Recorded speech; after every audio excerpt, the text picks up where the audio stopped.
Hey everybody, it's Mike. It's Saturday, it's April 19th, 2025, and it's been a while since I've done a video. And this video is going to be different though. I'm going to talk about guitars. And the reason is because over time, whether through the comment section or through emails, I've been asked periodically about what guitars do I play, what guitars do I record with, what amplifiers do I plug into, what type of recording equipment do I have to record my songs. I've even been asked about what string gauge I use on my guitar. So I'm going to try to cover as much of that as I possibly can. I have a large guitar collection, but I'm not going to take you through every single guitar because we'll be here for hours. What I'll do is maybe take you through 10 or so that I would like to do a little show and tell with.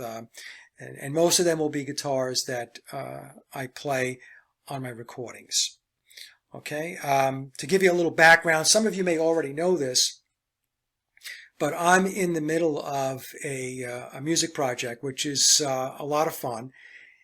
It's called the Yesteryear Project, and it's a name that I gave the project because it goes back to 1979.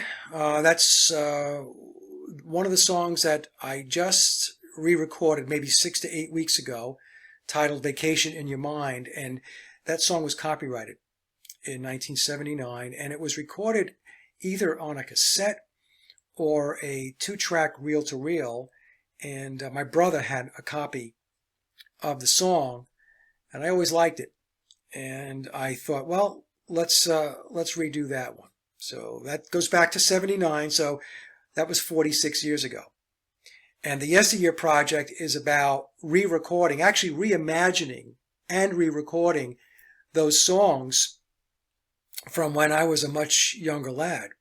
So I was writing a lot of music back then, and a lot of the songs were in the 1980s, starting in the early 1980s, obviously, through the 80s, and right through the 1990s. But right now, I'm trying to get 10 to 12 songs completed, so that I can release an album later this year, December of this year. So I've given myself time. So I'm shooting for December of this year, 2025, to release an album of 10 to 12 songs. I have 8 songs in the bag. They're done. And if you want to listen to them, I will leave a link down below from my SoundCloud page, and you can take a listen. So there are other songs. We have way more than 10 to 12. So I'm thinking maybe there'll be a second album later in 2026 that will have the other songs that go into the late 80s into the 1990s. And maybe even to the early part of 2000. I have to go back and take a look at the dates. So in any case, that's the Yesteryear Project, and it's a lot of fun. And we're not re-recording the songs exactly the way we recorded them back in the day. We're reimagining the songs, maintaining the structure of the songs, the melodies, the essence of the song, but doing it as if we wrote the songs in 2024 and 2025. What do these songs now sound like that we're 40 years older, or 45 years older? Like I said, the one song, Vacation in Your Mind, goes back to 1979. That's 46 years ago. It's really hard to get your head wrapped around that many years has elapsed. So these songs were done as demos. We, like I said, cassette, 2-track reel-to-reel, 8 tracks, and also some of the songs were done 16 tracks. And the 16-track songs were done in a studio in Douglas and Queens called the Workshop Recording Studio. It's not in business anymore. It was a fine studio back in the day, and I think we were paying $75 an hour. And we were young guys. And so, money was hard to come by. So we were scraping the dollar bills together in order to get enough money so that we can book, 2, 3, 4 hours in the studio. And the other songs were done in 8-track studios. And the 8-track songs that we did in 8-track were done at Multisound Studios in Bayside, Queens on Long Island. And the owner of Multisound, who has passed away unfortunately, was a guy by the name of Dave Weiner. Dave was a great guy, and I only found out that Dave passed away back in 2017, and he had a long time illness. It was sad. You know, it's one of those things. I know we've all have experienced this, where we find out that somebody that we worked with, or somebody that we know, somebody we collaborated with, is no longer with us. And so that was a bummer for a couple of days when I found out that Dave wasn't with us anymore. I liked working with him. He liked us as a band. And when we came into the studio, because like I said, it was expensive. I think it was $40 an hour for the 8-track with Dave, and $75, I believe it was, for the 16 tracks. You had to come in well rehearsed. So we were rehearsing all the time, you know. So when we got to the studio, we had our parts down cold, and we can just bang out the basic rhythm tracks as quickly as possible, then do the overdubs and the vocals and all that stuff and get the songs done. Now, as I mentioned, some of the songs were not recorded at 8-track studios or 16-track studios. They were home recordings. But so what I did was to go back and go through the songs and figure out which ones I thought were worthy of re-recording. And again, I'll leave a link down below. You can take a listen. 8 of the songs are done. So the 10 to 12 is definitely a reality by December of this year. Okay, so with that, what I'm going to do is take you through some of the guitars that I play, mostly the guitars that I'm recording with, and we'll start with an acoustic. So just bear with me 1 second. Let me get my Guild acoustic, and I'll show it to you. Hold on 1 second.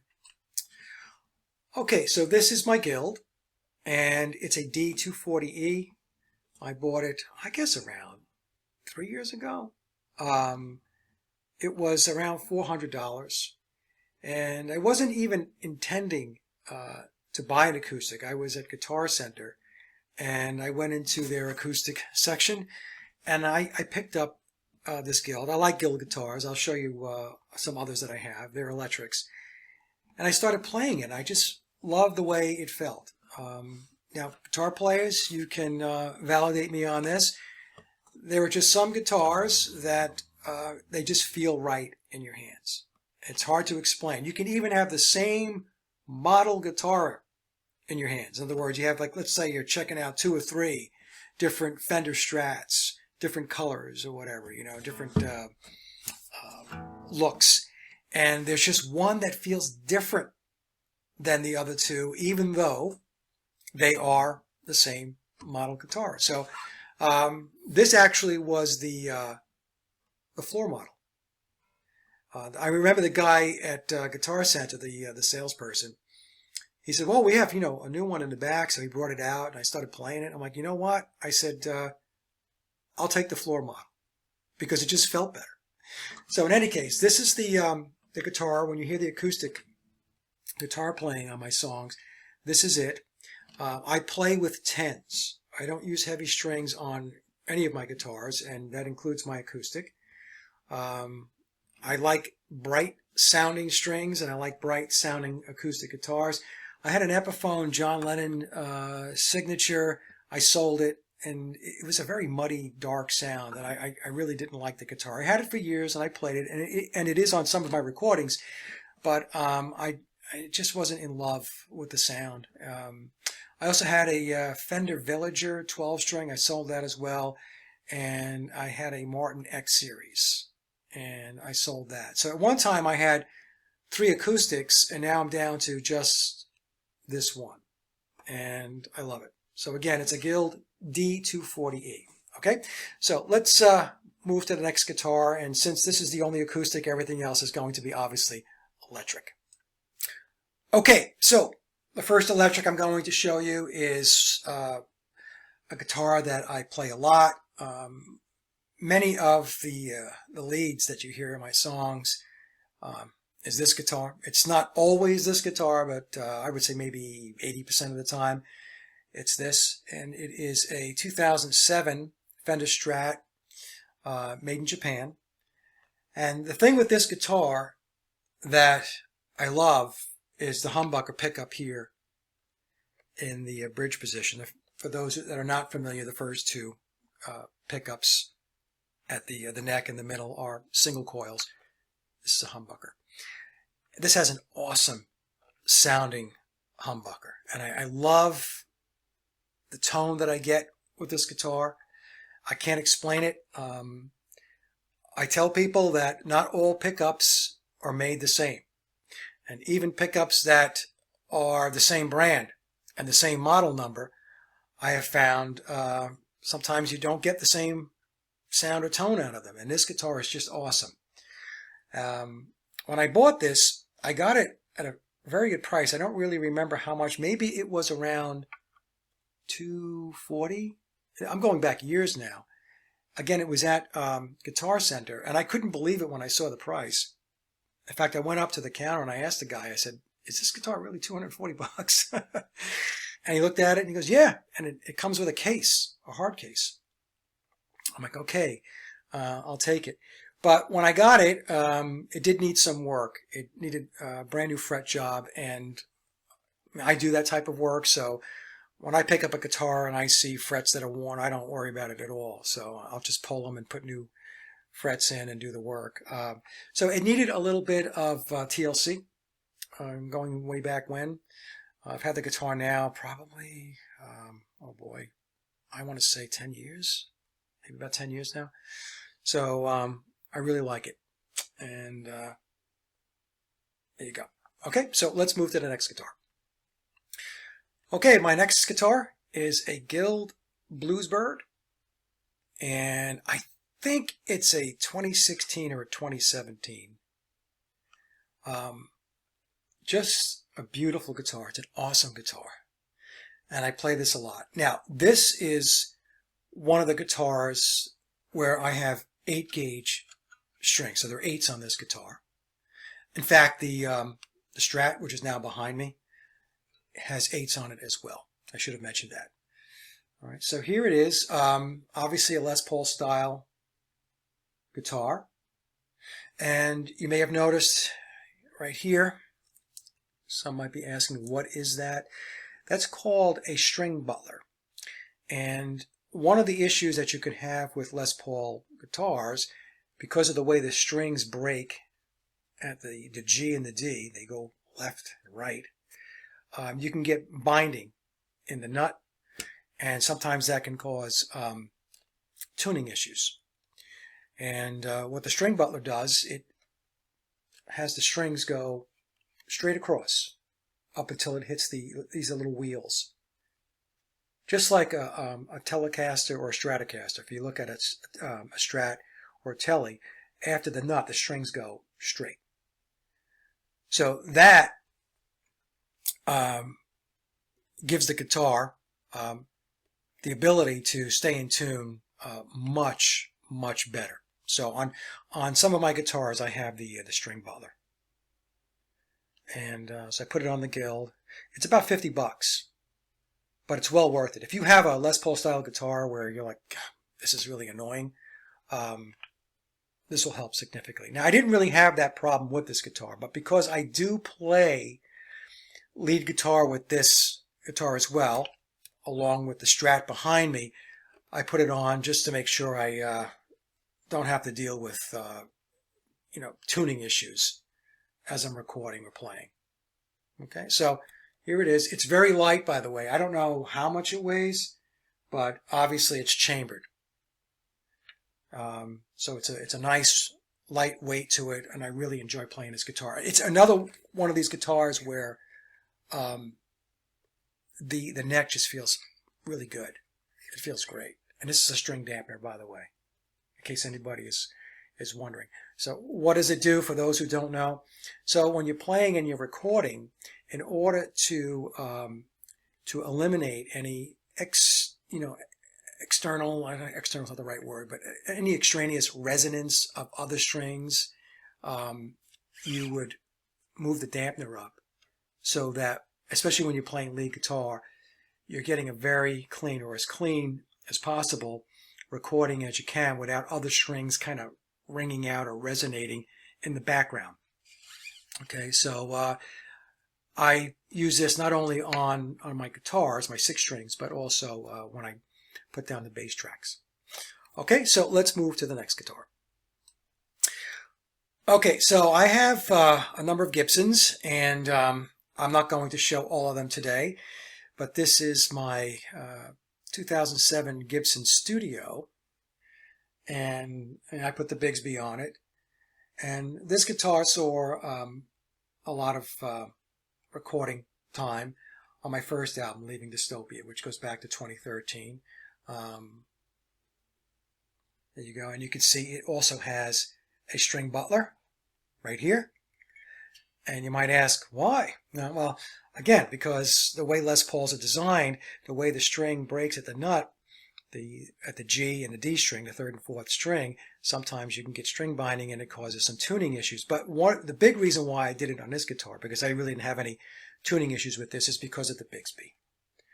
So whenever you have a vibrato, you're always going to run the risk that there's going to be some kind of issue with falling out of tune, even ever so slightly, but your ear will pick it up. The string butler helps tremendously to prevent that. Okay, so again, this is my 2007 Gibson Studio. All right, let's move to the next guitar. Okay, this is my 1999 Tokai. Japanese Les Paul style guitar, and it says Love Rock model, and you can see it has the Gibson headstock. And Tokai's been around a long time. They make great guitars, and this is a 1999. So this guitar is 26 years old, and it's a beauty. And it's all original. The pickups are Goto pickups. Goto is a company made in Japan. See the back. So it's, if you didn't know any better and you didn't see Tokai branded up on the headstock, you would think this was a Gibson. And the condition is amazing for its age, 26 years old. Okay, all right, let's move to the next guitar. Okay, so you saw my t-shirt, Heritage Guitar Incorporated. Here's my Heritage. It's a Heritage H150. My favorite guitar, hands down. I love this guitar. And I record with it. And again, we have a string dampener here. I was doing some lead guitar work on one of the songs with it. And she's a beauty. Seymour Duncan, 59 pickups in it. Take a look. All right. And Heritage is the company that was founded in the mid-1980s, I think 1985, when Gibson moved out of Kalamazoo, Michigan. They were on Parsons Street. And there were workers that didn't want to relocate. So they bought the building and the equipment that was there at the manufacturing plant for Gibson guitars, and they continued on. But instead of Gibson, it's the Heritage. And just an awesome guitar. I can't say enough about this. I really can't. I don't know the year on this. I don't remember. Maybe it's a 2020 or a 2021. It took me a long time to get one of these, but I've got it now. All right, let me take you to the next guitar. It's going to be my Eastman. Okay, so Eastman is out of China, but it's not a cheap Chinese guitar. Eastmans are very, very well made. In fact, Eastman's very well known for its musical instruments in general. So this is their Les Paul style. I believe this has the Seymour Duncan 59s in it as well. And it has, you know, kind of like the Gibson open book headstock on it. Turn it around. Has a nice neck on it. Kind of a, I don't know, maybe a C, D mix as far as the shape on it, but it feels great. All right, so that's my Eastman. Be right back. This is my Gibson 2016 Standard T. And I picked this up years ago from a guy that bought it brand new. He told me he played it like 3 times. And then he sold it. And I got it for a great price. Actually, I got it for a steal. I'm not going to say what the number is, but I can tell you that it was a very, very good price. So, okay. Another really beautiful guitar. All right, let's go to the next guitar. Okay, so this is a Chipsson. And I bought this about 10 years ago off of AliExpress. And at the time, I bought a number of Chipssons just to check them out. And they taught me how to repair guitars. Because they would come in and they always needed work. Almost always the frets needed to be leveled. There were repairs that had to get done. And so I would work on them. And it taught me an unbelievable amount about how to fix my guitars, upgrade them, all that stuff. And this is the only one that I have now. I don't recommend buying them. Number one, like I said, contrary to what you might watch on YouTube, they'll say how much the quality has improved, and I'm sure it has. But my experience with them was that they needed work. And so if you don't know how to do guitar work, in other words, if you don't know how to level frets, or you don't know how to fix electronics, or you don't know how to swap out the pickups, because many times the pickups weren't wax potted properly, so they were microphonic, you wound up having to spend more money on this guitar that, you know, you thought, well, this is cheap. You know, it was cheap, but then if you have to start spending $50 here, $100 there, you know, then you start to say to yourself, well, why don't I just buy myself a branded guitar, like an Epiphone, although the Epiphones are becoming more and more expensive these days. But my point being is that I don't recommend buying these. First of all, you got the headstock. It's got the Gibson logo on it. Now, when I got this one, it needed work as well. So I gutted it. I took out the pickups, the tailpiece and the bridge are Goto. I'm trying to see, what do I have here? These are Grovers, Grover tuners. And you can see it has a serial number at the top of the headstock. And what the Chipssons do is they have I guess a certain number of serial numbers that they stamp into the back of the headstocks. And they are real serial numbers. But you'll have like 250 Chipssons that have the same serial number. Anyway, this was a 59 reissue, so it's got the thick 59 neck.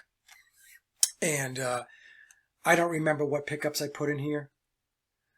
But the reason why I kept this guitar is because after I did all the work on it, it plays very, very well. In fact, I love the way it plays. I love the action on it. I don't know, the neck feels very good. And And you can see I have a string butler on this as well. And the truss rod cover, I actually bought that off of eBay. That's Les Paul. What was it, 100 years or something? 1915 to 2009. So, okay. So again, I don't advocate buying the Chipssons, but this one, because of how much work I put into it and how well it plays, I decided to keep it, and it is on some of my recordings. All right, let's move to the next guitar. This is an Epiphone LP100, and I've upgraded it. I put the Bigsby on it. This is a Stu-Mac roller bridge. When you have a Bigsby, it's a good idea to have a roller bridge, little wheels, so that tunability is much enhanced. The pickups, I think these are Guitar Fetish Dream 180s. I think. It's been a long time. I've had this guitar a long time. And this saw a lot of play on my first album, Leaving Dystopia, just like the Gibson Studio. And I had a custom truss rod cover. It says Leaving Dystopia. That's my first album. Grover tuners, I put them on. She plays really, really well. Stock, it's not a very expensive guitar at all. I think maybe $250, $275. I'm not even sure anymore. Guitar prices have gone through the roof, but at least back in the day, I didn't spend a lot of money on this. And then I, started to do the upgrades, and it's quite a player these days. All right, let's go to the next guitar. This is a 1980s, I don't know the exact year, Electra Custom. And I picked this up years ago, and fairly inexpensive. And I did do some work to it. I put in the Seymour Duncans, dropped the Seymours in there. Just trying to think. I think I swapped out the bridge.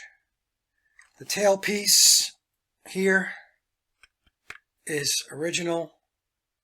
It has the original, I don't know if are they the original knobs? I'm not really sure. But the volume and tone pointers, I think those are original. It's the original tuners. And I think the back has a sticker. It says, it just says Electra, and it has the serial number, 27129. Okay. And it's a bolt-on, as you can see. It's got the belly cut right here. A very nice guitar. I like the old vintage guitars. I don't know. I just love them. I guess it just takes me back to the day. All right. Electras, especially in this condition, I mean, it's got a couple of knocks and dings and whatnot, but overall it's in very good condition. They go for good money these days. I've had this, like I said, I've had this for a long time.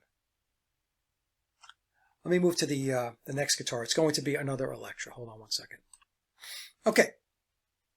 This is an Electra. I think it's an X280 or an X290. One of them is black, which is this one here, and the other one is like a walnut. So I think maybe it was the 280 that was walnut, 290 was black. I don't know. But again, it's another guitar from the 1980s. Now, when I got this really cheap. I think I bought it for about $100, and I've done a lot of work to it. So one of the things that I did was I redid the entire fretboards. I pulled all the frets, I sanded down, re-radiused the fretboard. It does have the original tuners on it. I swapped out the pickups. Those are P90 humbuckers.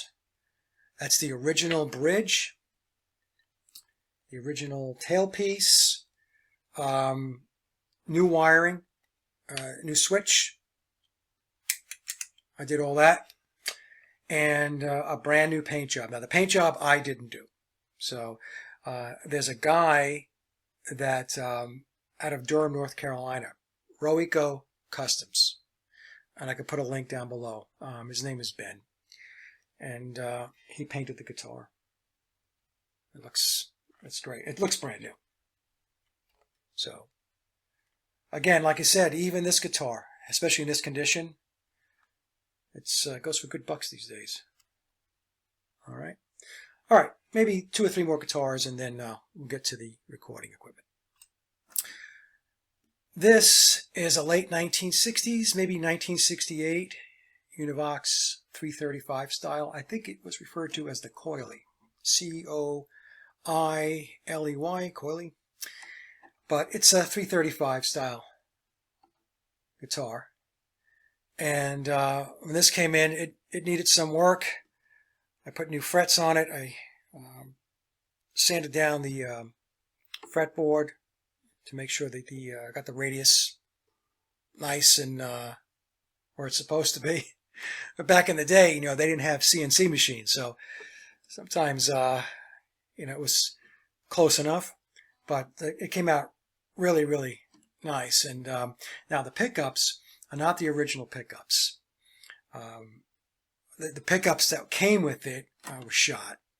And so what I did was I put in these humbucker P90s, but the trick was that the pickup rings had to be custom made. So I found a guy on the internet that made custom pickup rings.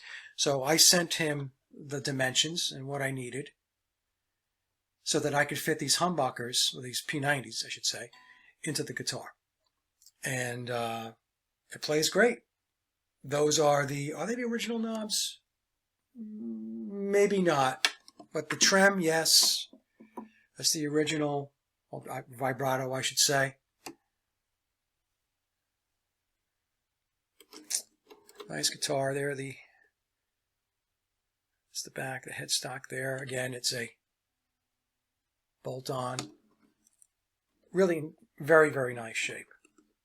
I have an Electra like this as well. I'm not going to show it to you. It's very similar, but that has the original pickups in it. And that's also a late 1960s guitar. All right, well, let's move to the next one. Okay, this is not my guitar. This is my brother's guitar, and it is a 1970s Ovation Viper. And it's got a couple of dings here and there, as you can see, because my brother played the heck out of it. And it's at my house because I have an area in the house where the guitars have their own space. And so there's the Ovation Viper. I went on Reverb to take a look at what these go for these days. Oh man, good money. When we bought these things, I think maybe, they were $200, $300 in the store. I think this particular guitar, this Ovation Viper for this year, in this condition, I don't know, it's like several $100s. So, but it's not going anywhere, like I said, because it's my brother's guitar, and there's a lot of nostalgia tied to this. Also, with the next guitar I'm going to show you, which is right here. That's my guitar. That was my go-to guitar going back into the early days. So let me grab that now and I'll show it to you. All right, this is the last guitar. I have more, but I don't want to beat this to death.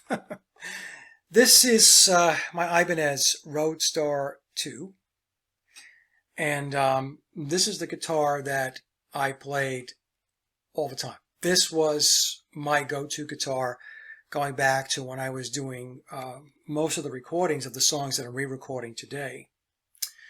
And it's the only change to it is this Seymour Duncan humbucker was put in the bridge position, and this switch is a toggle between the humbucker and a single coil sound with the Seymour Duncan pickup.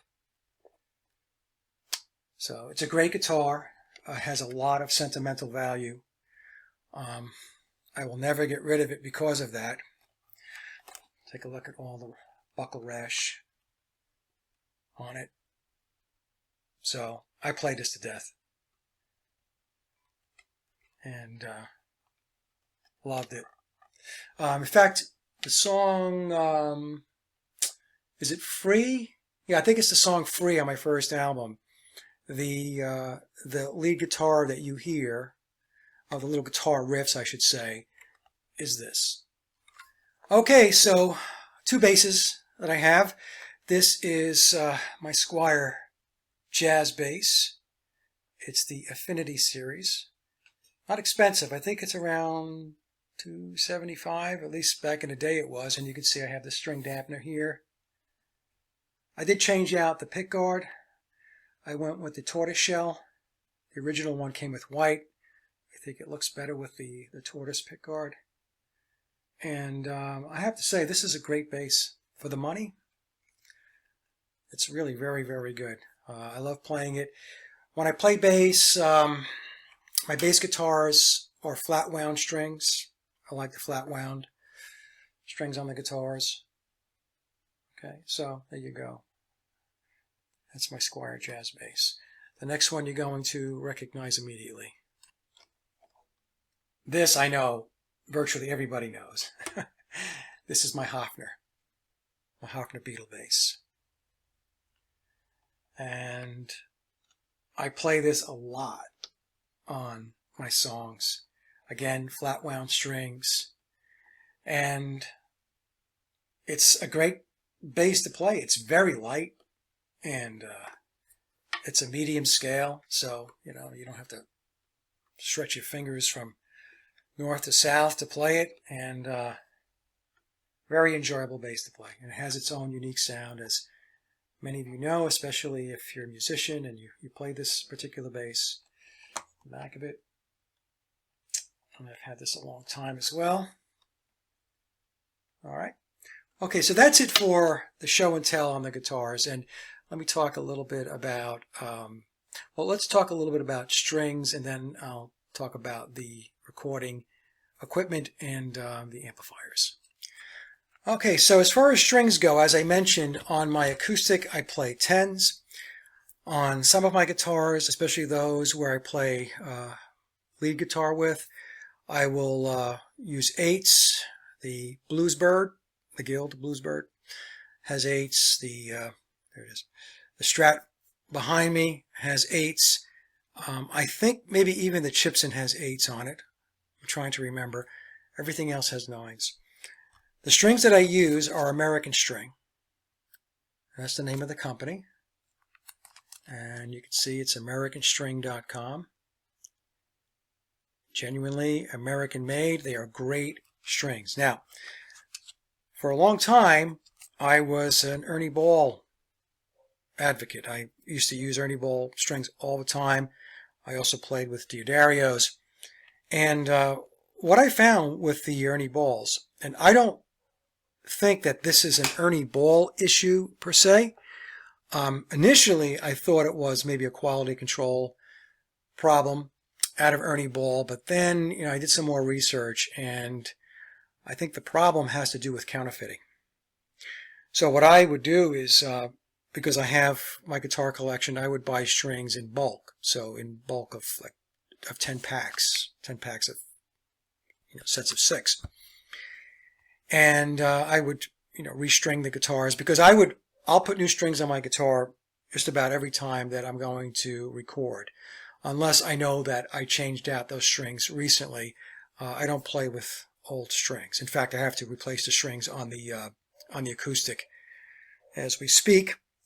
But with the Ernie Balls, what was happening was the high E, the first string, I'd play and then it would snap. It would snap down by the bridge, by the tailpiece. And I was thinking, what the heck is going on here? So it happened once, happened twice, 3 times, 4 times, 5 times, 6 times. And I thought, there's something wrong here.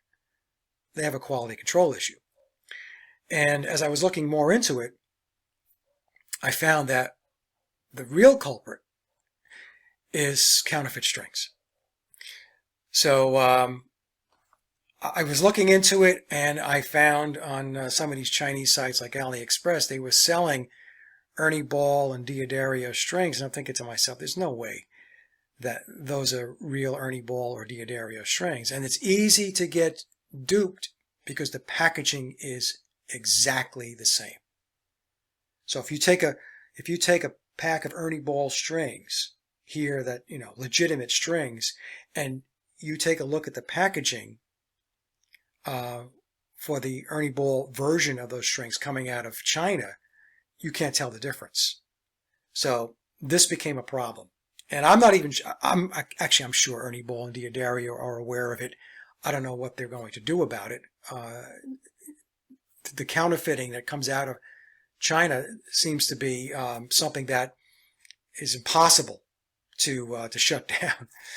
So I go with the American string brand now. And the way I know about them is the guy who owns the company, Royce, watches the channel. And going back a number of years ago, we got to talking a little bit through email, and he told me that this is his company. And so I switched over because I thought, well, these are not going to be counterfeit. I'm going to buy them directly from American String, and they are very, very good strings. I highly recommend them. And the other thing that it does is it just eliminates the whole possibility of counterfeit strings. All right. Okay, so as far as amplifiers go, and I'm not going to, let me see, I'll move over a little bit. The top amplifier is a Fender G-Deck. It's, I think it's 30 watts. I had the smaller one for a long time. I had both for a long time. I sold the smaller one, and I kept this one. And it has, the modeling of amps is excellent.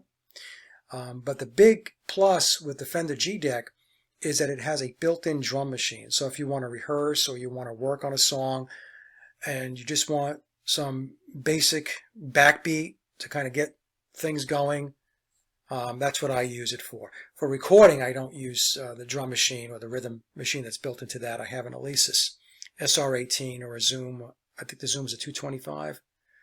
I'll use those two machines, the Alesis most of the time. And then we have right here, that is a Monoprice tube amp.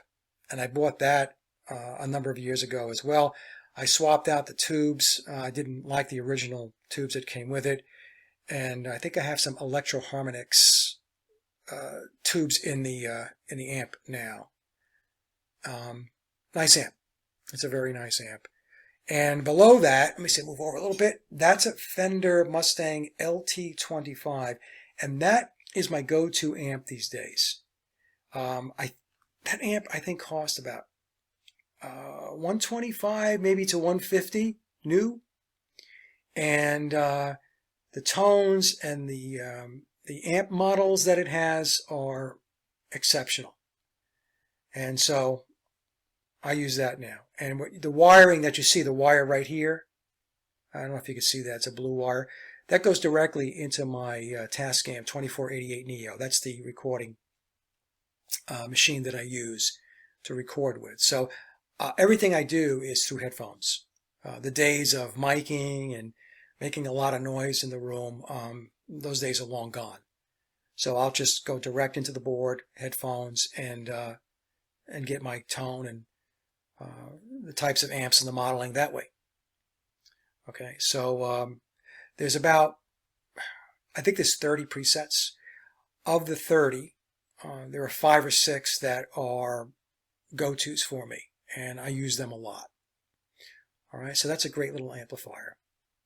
All right, as far as the recorder goes, let me see if I could just bring up my my website, and I'll do it that way versus taking out the phone, filming it, and all that stuff. So hold on one second.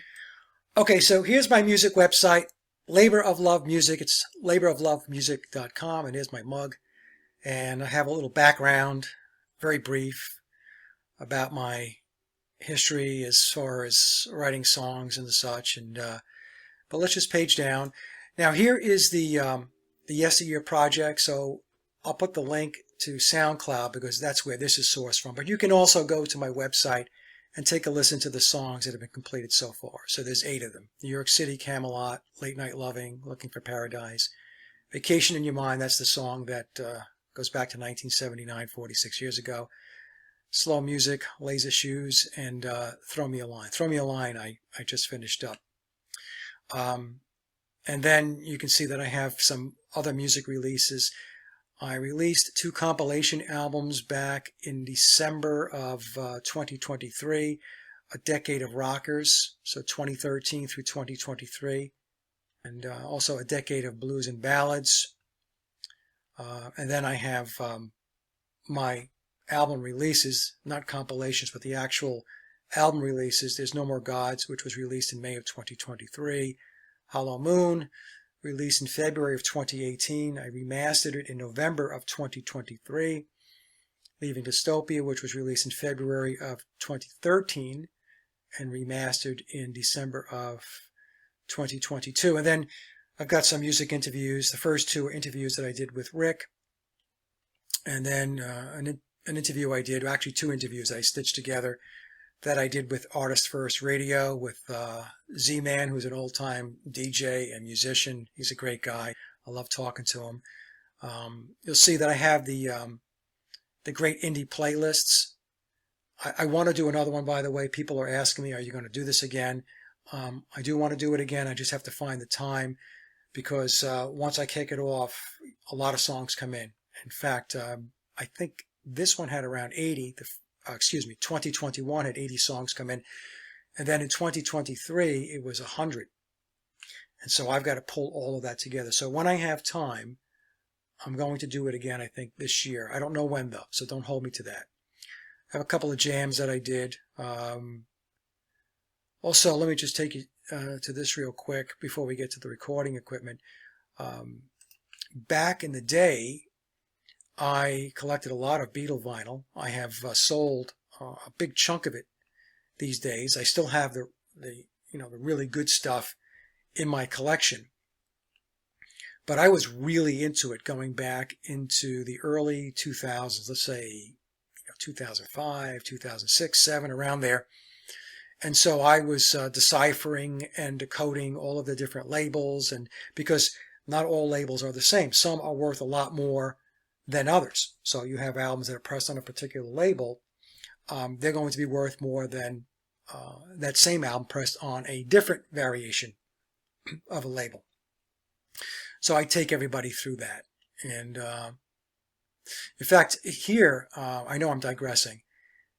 This red capital bullseye, that's what it's referred to, label, was not supposed to have been pressed in the United States.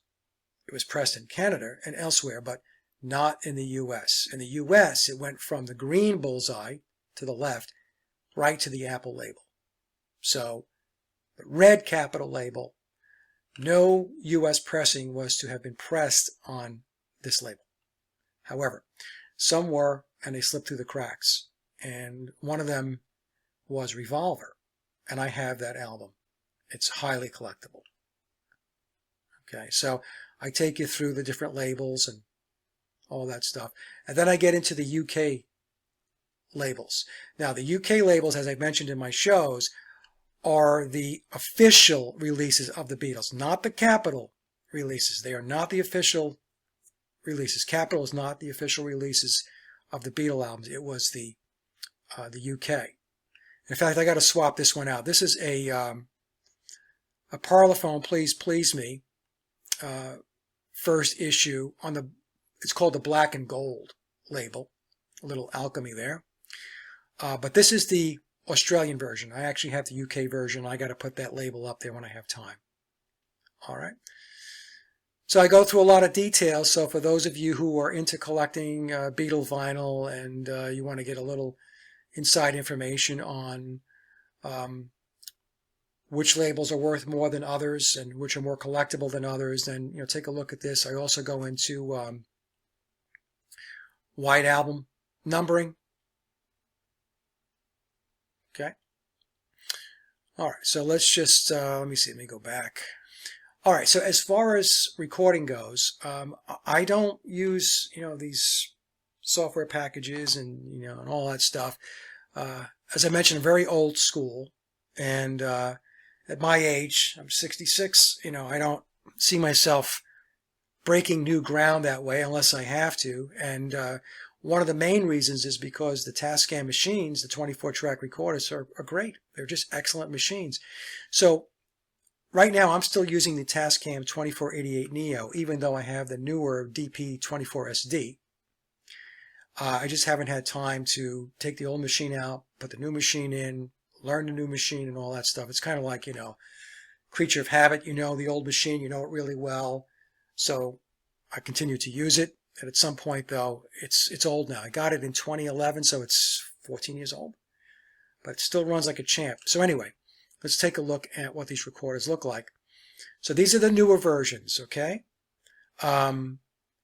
So here is the DP32SD. So this would be 32-track digital. And the SD means that it records to an SD card versus a hard drive. The 2488 Neo that I have records to a hard drive. All right. So but the 2488 Neo looks a lot like this. It's very similar in layout and design. It's just that this is a newer machine. Okay. And it's got built-in effects. It's so versatile.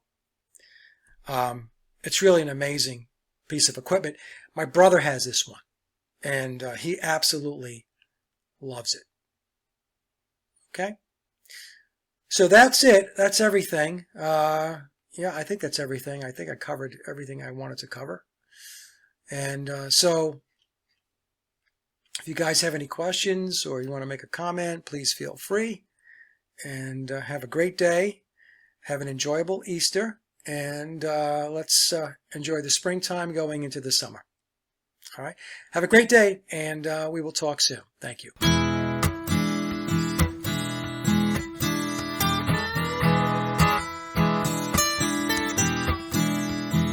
Wake up desperation, come crashing in again. Feeling a sensation, I need you till the end, don't you know? I need my baby, don't you know? I need you, baby, don't let go. That's the situation, the truth is plain to see. This abomination is only you for me, don't you know? I need my baby, don't you know? I need you, baby, don't let go.